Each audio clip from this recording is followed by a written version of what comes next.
Magandang hapon na naman sa inyo mga suki naming tagapakinig. Narito na naman po ang inyong lingkod, Kuya Peles. At ako pong muli ay inyong makakasama sa loob ng kalahating oras. At syempre kasama pa rin natin mga kaibigan, ang ating mga artista sa radyo na siyang nagbibigay buhay sa ating mga napipiling liham sa araw-araw. At ang ating liham na ating napili mga kaibigan ay galing sa isa nating masugid na taga-subaybay.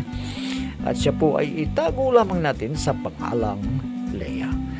Malabasahin natin ang liham ni Leia.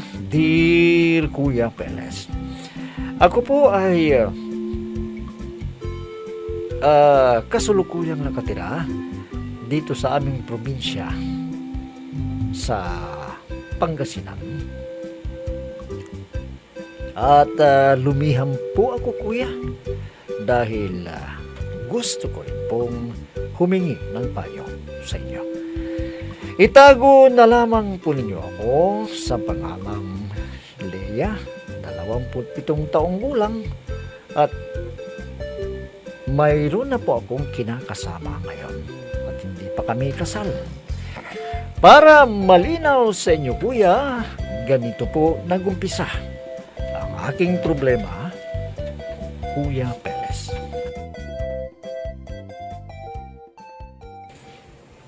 Babae ang anak natin, Leia, at manang-mana sa'yo. Ang ganda niya.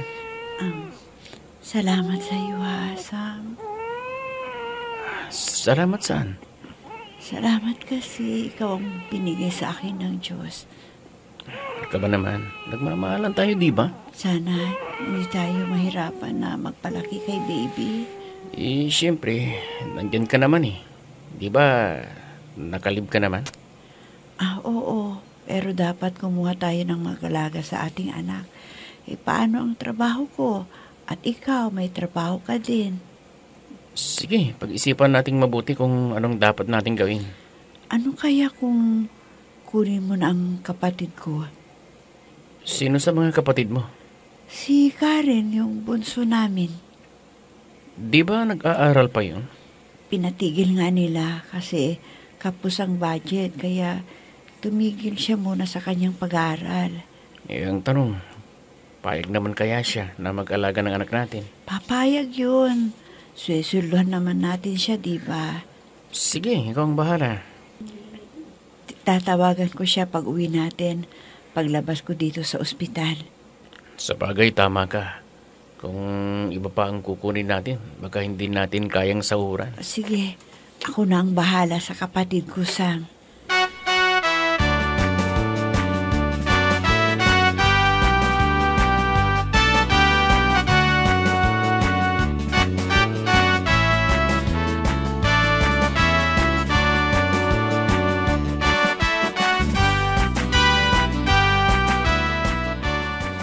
Karen, may sasabihin sana ako sa'yo. Ano yun, ate? Diba, binatigil ka pa ni Itay sa pag-aaral mo? Oo, ate. Hindi kaya ni Itay eh. Saka na lang siguro. Ano kasi, balak namin na kumuha ng mag-alaga kay baby. At naisip ko na imbis na kumuha kami ng iba, ikaw na lang ang kung gusto mo. O sige, ate. Wala naman akong ginagawa dito sa bahay eh. Oh, boring nga eh. Sige ate, payag ako. So, payag ka talaga ha? Oo ate, payag ako. Ganito, ang sahod mo sa isang buwan, 6K. Ayos na ba yun sa'yo? Sige ate, malaki na yan para sa akin. Kailan ako pupunta dyan ate?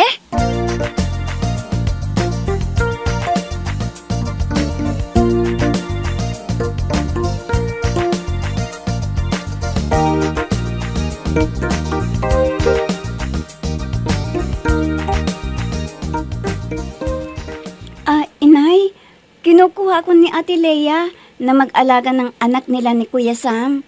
Ikaw, kung gusto mo bahala ka. Gusto ko, Inay. Walang iba naman eh. At isa pa, may sweldo rin ako, Inay. Ikaw, bahala ka.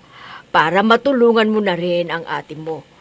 May trabaho silang mag-asawa, kaya kailangan nila talagang mag-alaga sa anak nila. Naboboring na rin ako dito sa bahay eh.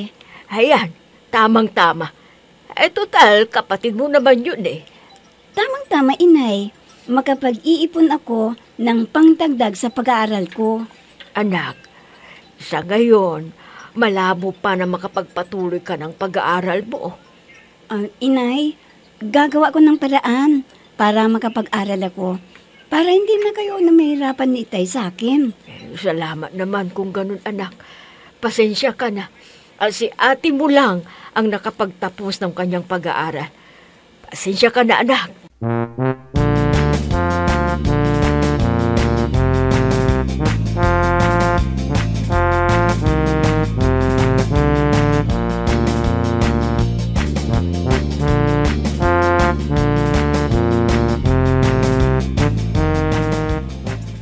Oh, nandito ka na pala. Halika, tuloy ka. Salamat, ate. Oh, dito mo na lang ilagay ang mga gamit mo at dala mong bag. Si inay, kumusta na sila? Kumusta dun sa atin sa probinsya? Awa ng Diyos, ate. Mabuti naman sila ng Itay. Kinukumusta ka nila eh. Ang tagal ko nang hindi nakadalaw sa atin mula nung buntis ako. At dito na kami nanirahan sa Maynila. Papaano naman kasi dito ang trabaho namin ng Kuya Sam mo. Si Kuya Sam nga pala, ate. Wala siya. Pumasok sa trabaho niya. Buti pa kayo, ate. Dalawa kayong kumakayod ni Kuya Sam. Mabilis kayong makapag-ipon para sa inyong baby. Wala rin eh. Tamang-tama lang din. Buti na lang hindi kami nangungumbahan ng tinitirhan namin. Oo nga, ate. Mahal pa naman ngayon ang upa sa bahay. Oo nga eh. O sige na, magpalit ka na ng damit mo para makapagpahinga ka pa.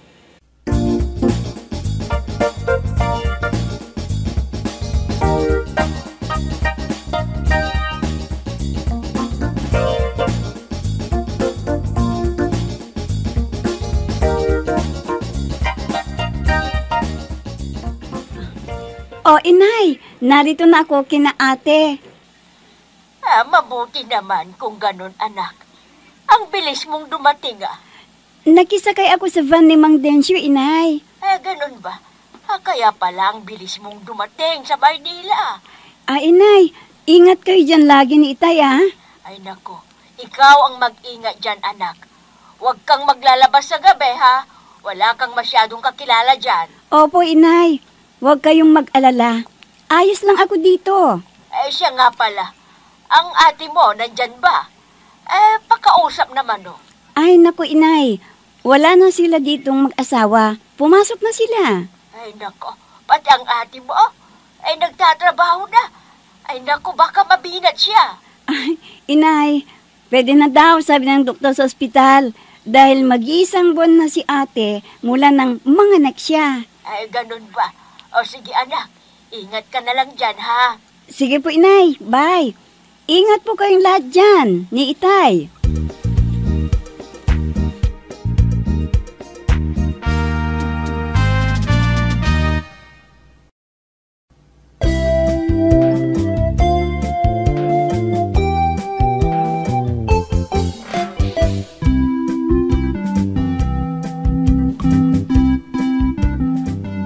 Dahil sa kakapusan ng pera, kuya, ay pinatigil muna ang aking kapatid sa pag-aaral dahil walang magawang aking mga magulang.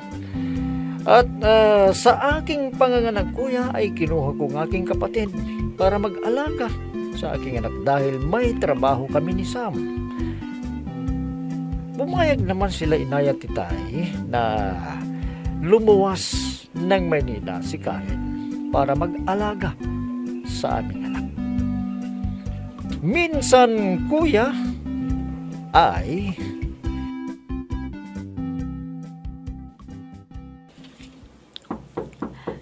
Sandali lang, nariyan na. Ikaw pala, Kuya Sam. May nalimutan ka ba? Bakit ka bumalik? Wala naman. Oh, bakit ka bumalik? Karen. Kuya Sam, yung kamay ko, bitawan mo. Baka may makakita sa atin. Di ba sabi kaming umalis ni Ate Rhea mo kanina? Kuya, anong ibig sabihin nito? gusto kita, Karen. Kuya, wag! Kapatid ako ng asawa mo. Huwag kang Wag! mag-alala. Hindi malalaman ng ate mo to. Kuya, wag! Karen, Kuya Sam! matagal na kitang gusto. Di ba? May gusto ka rin sa akin. Oo, Kuya Sam. Kuya Sam. Kuya Sam.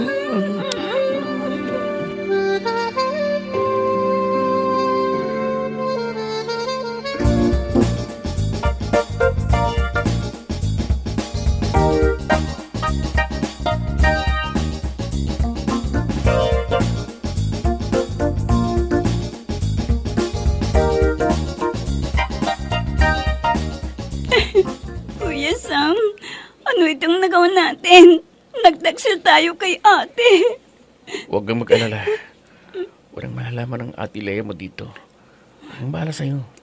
Kung gusto mo, pag-aaralin kita. Di ba gusto mong makatapos ng pag-aaral? Oo, Kuya Sam.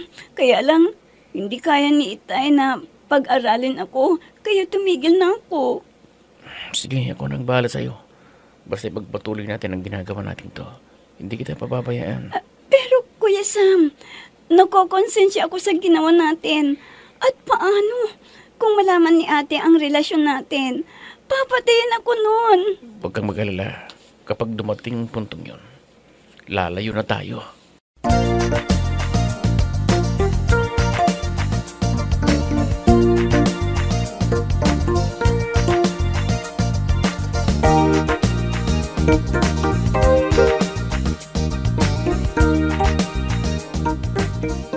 Karen, lumapit ka nga sa akin.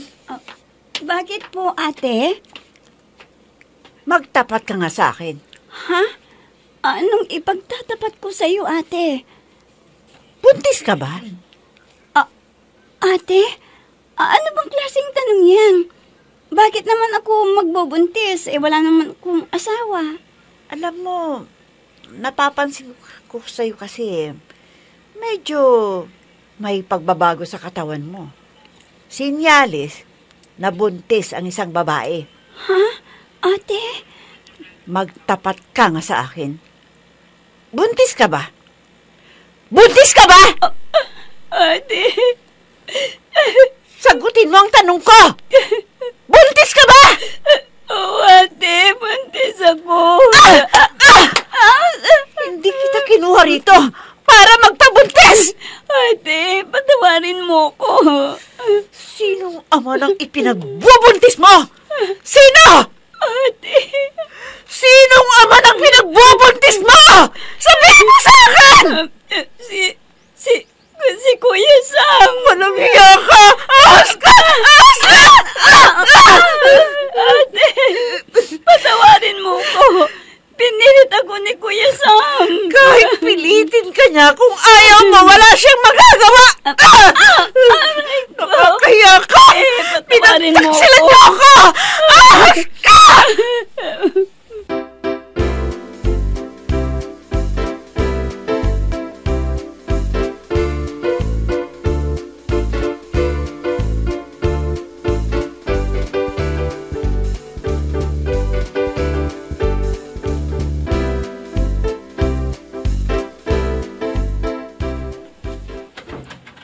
Lea, andito na ako. Lea! Walang hiya ka, baboy ka! Bakit anong kasalanan ko sa'yo, Lea? Nagmamangmangan ka pa! Demonyo ka! Hayop ka! Ano bang ginawa ko? Anong ginawa mo sa kapatid ko? Ano? Patawarin mo ako, Lea. Patawarin mo ako. Hindi ko sinasadya. Anong hindi sinasadyang sinasabi mo? Sinadya mo! Demonyo ka! Binuntis mo ang kapatid ko! Ano na lamang ang sasabihin nila inay at ite sa akin, ha? Sabakat ka! Siya naman kasi ang nagbigay ng motibo, eh. Kahit na! Di iniwasan mo sana siya! Kaysa pinatulan mo! Ididemanda kita! Ididemanda kita, Sam! Ididemanda kita!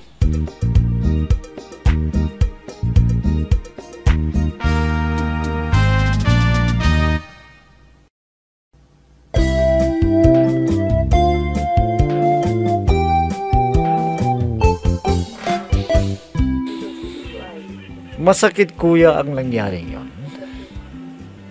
Hindi ko sukat akalain kuya na magagawa ni Sam sa aking kapatid. Nabuntisin siya. Sinamantala niya kuya ang kahinaan ng aking kapatid. Ang inaalala ko lang ngayon kuya, baka malaman ng mga magulang ko na buntis na si Karen. Wala akong nagawa kuya sa pagkakataong yan. Kuya, hindi pa kami kasal ni Sam. Pero may anak na kaming isa. Ano po ba ang dapat kong gawin, kuya? Pwede ba akong magdemanda laban kay Sam? Sana po, kuya, ay matulungan niyo ako sa aking inilapit na problema. Lubos na gumagalang, Leia. Alam mo, Leia, medyo mabigat yung problema mo. Walang kaalam-alam yung mga magulang mo.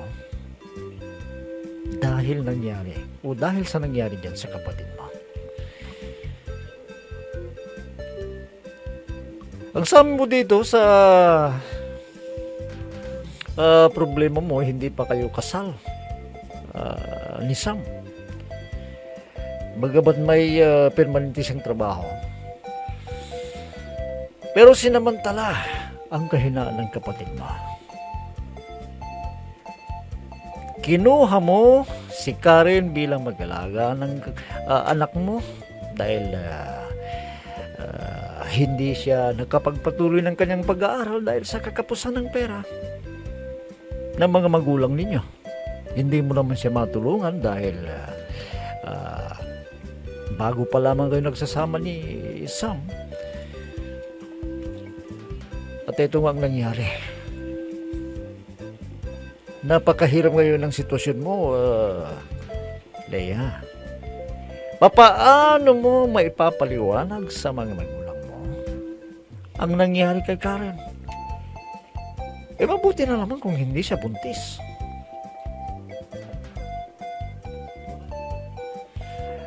Malaking problema yan, Leia. Ang sabi mo, tinatanong mo kung pwede kang magdemanda labang kay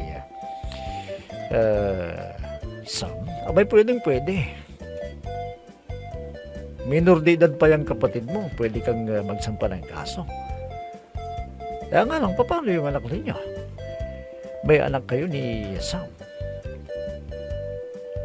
Sigurado ako na talaga makukulong siya kapag nagdemanda kayo. Ngayon,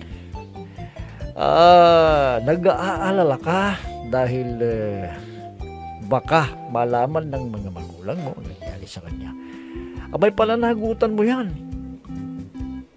Nagpaalam ka sa mga magulang mo na kukunin mo si Karen na mag-alaga ng bahay. Mag-alaga ng anak mo, pero ngayon anong nangyari? Paano mo paliwanag yan sa mga magulang mo ngayon yan? Sigurado ako,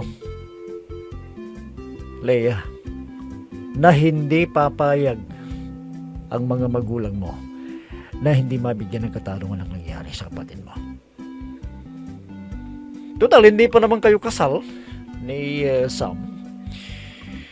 Ang mangyayari yan, kapag nagdemanda yung mga magulang mo laban kay Sam, imposible naman na kakampiyan mo yan si Sam, nakalimiin mo.